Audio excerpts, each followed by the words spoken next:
Hey there everyone, I'm Junaid Ally from Ray White, and guess what? Termites have invaded. But no worries, I've got Les Moir here from Resi Inspections with me.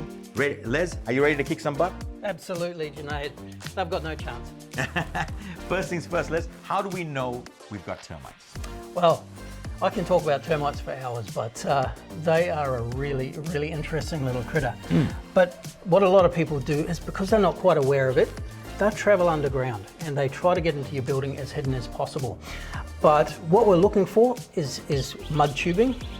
Sometimes though, unfortunately, the way that people find them is they'll put their hand on the wall or their hand on an architrave and actually find some damage. So no hiding spots for those sneaky termites? Well, yeah, they can, unless you've got a termite barrier in place, yeah. This is your termite inspection zone below your damp-proof course, and it's 75 mils below that, and that's where your slab starts, and then it steps up to where your frame sits, and any area below that should have a nice clear inspection zone so we can see if termites are trying to get over that slab edge. Okay, so once you do, you call in the pros when you do detect some of this activity. But Les, what if someone wants to face them alone like a brave knight?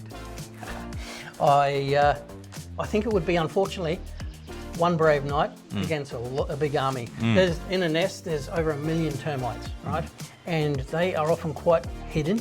And unfortunately, the things that professionals understand and how they treat for termites, it's a little bit different than what somebody at home do. You can't just spray for them on the surface because of the way that they travel. So the best thing to do is prevention. Try and prevent them. As soon as you detect something, call in a professional. But prior to that, what are some of the preventative measures that someone can use to make sure that their home is termite-free?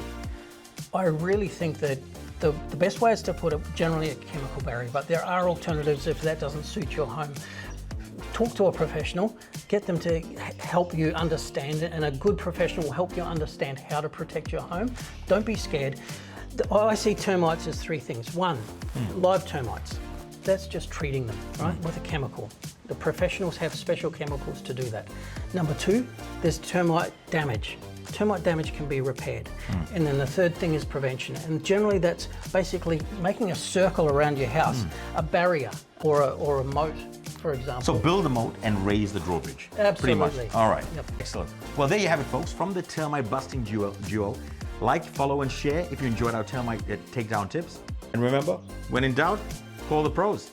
Stay termite free, everyone. Bye-bye.